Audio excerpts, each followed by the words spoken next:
And now I have the pleasure of introducing our first keynote speaker of the night. His name is Mr. Sam Roberts. Sam is the Assistant General Counsel for one of the biggest companies in the world, Walmart Incorporated. Sam is the Assistant Counsel in Walmart's Employment Division. He handles all wage and hour complaints. He advises the executive leadership of the company on different legal and policy issues. And he also works tirelessly to make sure that the company is implementing policies that improves and enhances the work atmosphere. Sam graduated from Tulsa undergrad, and he's also a graduate of Temple Law School. Sam is active in his fraternity chapter, Alpha Phi Alpha. He's also active with the Big Brothers and Big Sisters Corporation. And Sam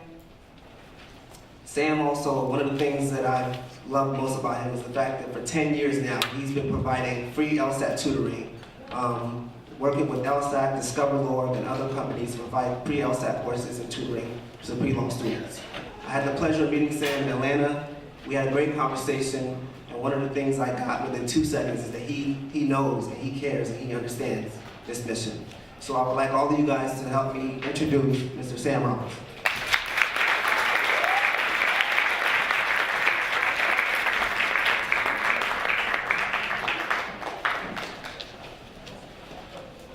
Thank you very much for that introduction.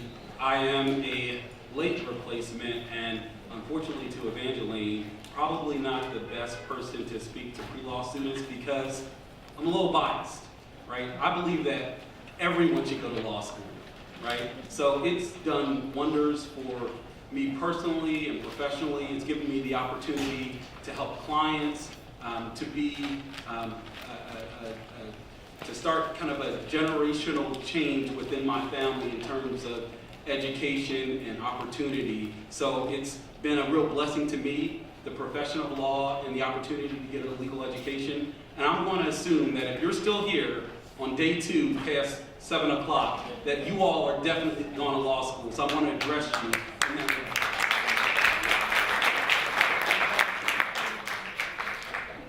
So the law school experience for me was something that completely changed my life. When I was an undergrad, toward the end of my undergrad experience, I was still living in the projects, right? Lights on and lights off, water on and water off. And within the course of about 10 years, before I knew it, I'm flying on corporate jets with senior executives at the largest company in the world. And sometimes I have to take a step back and ask myself, well, how did this happen? And sometimes I get questions from students about how did this happen? And I'll take it back to the very beginning. It's something that's always been kind of a part of my life. I've always dreamt about being a lawyer, right? Even before I even knew what a lawyer did, it was something that kind of stood out to me as an ideal profession. And I had no idea the day-to-day that a lawyer would go through. And I think there's a reason behind that. One of my mentors, Jerry Shestak, a former president of the American Bar Association, he put it like this.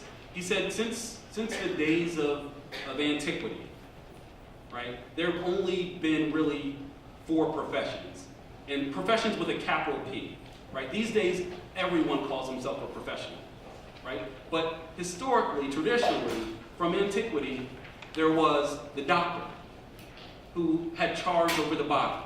Right? There was the teacher, who had charge over the mind.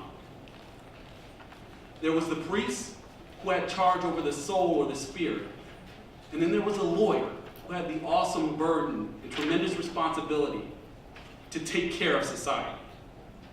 And that's why for me, it always stood out as a dream profession. And probably for a lot of you, we haven't quite figured out what a lawyer exactly does. You have this dream, you have this burning desire to pursue it.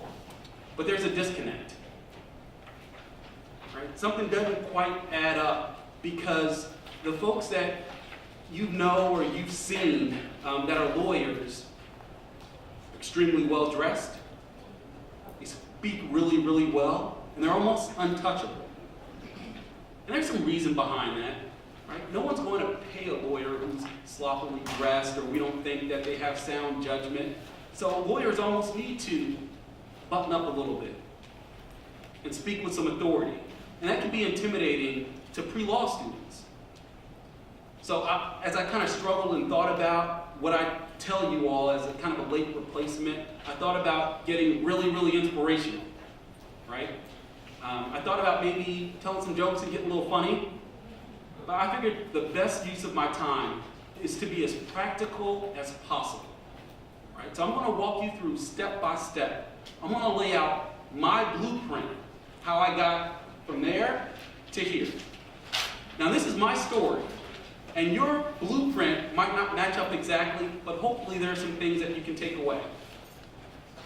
One of the first things I did, maybe even before I had finally decided on law school, is I laid the foundation to build myself a network, right? So my network, when I was an undergrad, was my fraternity. I had no idea the impact that my fraternity would have on my legal career and the rest of my life. I didn't realize that when you talk about African American fraternities and sororities, 70% of the active membership is in the graduate ranks. You don't have to take my word for it. You can Google the amount or the percentage of African American lawyers that are Greek. Loretta Lynch, Kamala Harris, Thurgood Marshall, and the list goes on and on. So that's my experience. And what it did for me, it gave me a built-in network. Right? I was already plugged in from day one. For you, it might be something different. It might be the decision to go to an HBCU. It might be your activity with your church. It may be getting involved with the National Bar Association. It may be getting involved with politics, Democrat or Republican, but getting involved to where you have a built-in network where some of the participants are black lawyers. Right? So think about that as you begin to build your network, because that's something that you can do right now. Whether you decide to join a fraternity or sorority, or you want to go into politics or church, look around and see where are the black lawyers gathering, and let me put myself in the midst of them. So that's one of the first things I did, is I established a network. The second thing I did is I planned for success. Right? Being a lawyer isn't like being a singer or a really good basketball player, right? A career in law doesn't happen by accident. You're not going to go and to the mall or get discovered and appear on American Idol or The Voice. That doesn't happen in law. In order to be a lawyer, you have to be trained. You have to go to law school. And to get to law school, you have to follow certain steps. You have to register for the LSAT. You have to study and prepare for the LSAT. Right? You have to get your personal statements. You have to get your recommendations. You have to register with LSDS. Right? You have to actually send in the applications. You have to apply for fee waivers. There are lots of steps along the way. And I'll tell you this. I know some really, really good lawyers, talented lawyers. And I know some lawyers that are just dumb, right? That make mistakes, right? Lawyers that get in trouble and get arrested and you see them on the news. But I guarantee you this, every single one of them, whether they're smart, whether they're talented, or whether they make some mistakes, they went through every step of that process. And if you drop the ball at any point because you get scared, you don't like your LSAT score, or you think that you can't, or someone tells you that you can't, or that you should try something else, you're not going to be a lawyer. It's not going to happen. And this might be the first time in your life that you had to follow step by step by step by step. But I promise you, if you do it, you will get into law school. You will be able to start your legal education. Right? For me, part of that planning was planning for success on the LSAT. I had no money.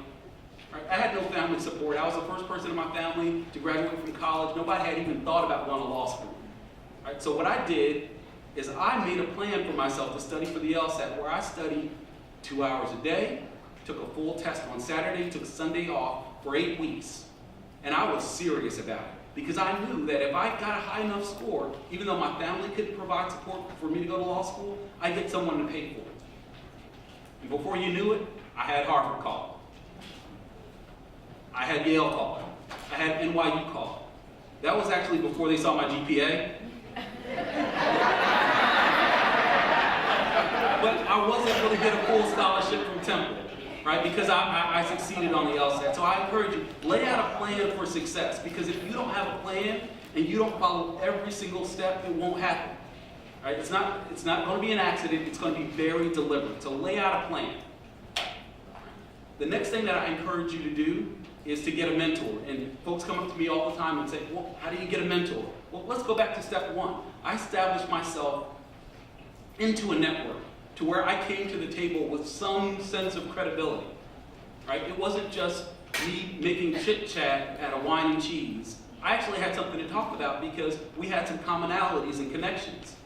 And again, it doesn't have to be a fraternity or sorority, but get involved in a group where there are black lawyers who will see you do work, right? Whether it's a leadership position within that organization, whether it's helping out with a conference like this. Get around those black lawyers that can identify you and say, okay, I know what you're about, and I'm going to give you some credibility. So let's talk about mentoring. So a mentor is someone who usually will help you out because they sort of see themselves in you, right? Either because you have some sort of connection, or sometimes mentors are assigned. But what they'll do, they'll allow you to bounce ideas off of. They'll give you some career advice and some law school advice. And for me, my mentor was a member of Alpha Phi Alpha. He was a 3L at Temple. And what he did is he took me under his wing. He said, this is the game, right? This is how you play this game, right? This is where you need to spend your time studying. This is the grade that you need to get on your legal research and writing.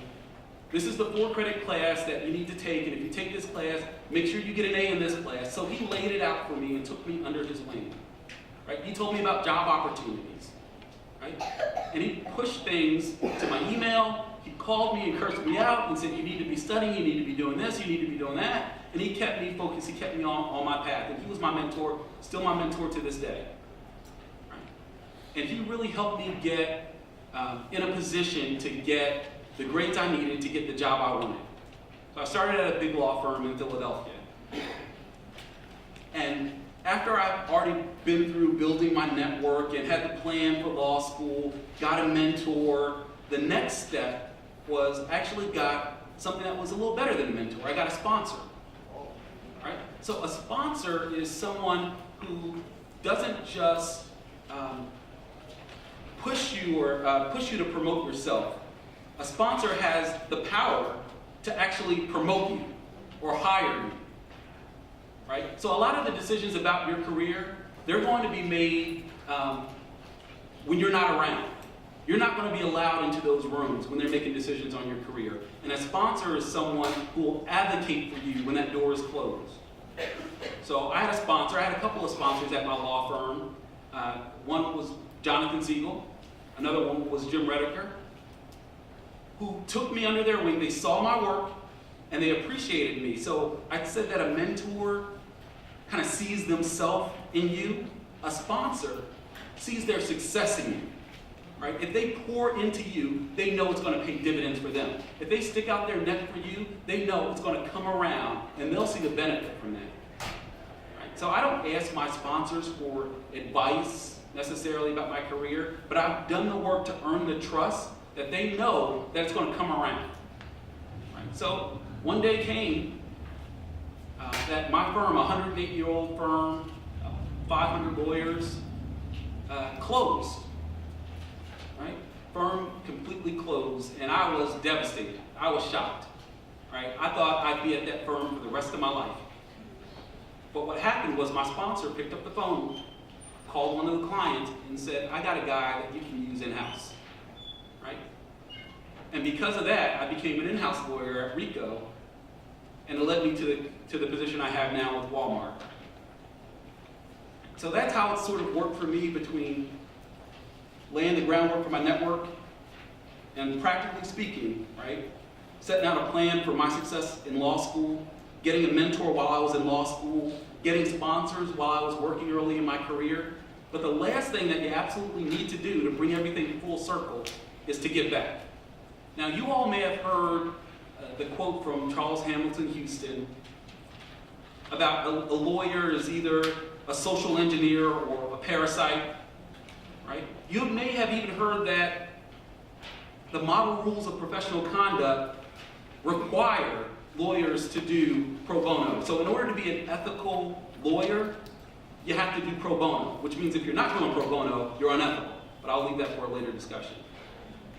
However, it goes beyond that, the giving back, right? By me giving back, it keeps me tied into my network, right? Whether that's my fraternity or other organizations that I'm a part of or the NBA, it keeps me tied in. And through that network, I'm able to get more mentors. I'm able to mentor other young people, other young lawyers as they come along. I'm also in a position, as I go through my career, I can reach back to those folks that sponsored me, and I can give them work now. Right? That's how it works. That's how the giving back works. It's not something that you actually start when you get into law school.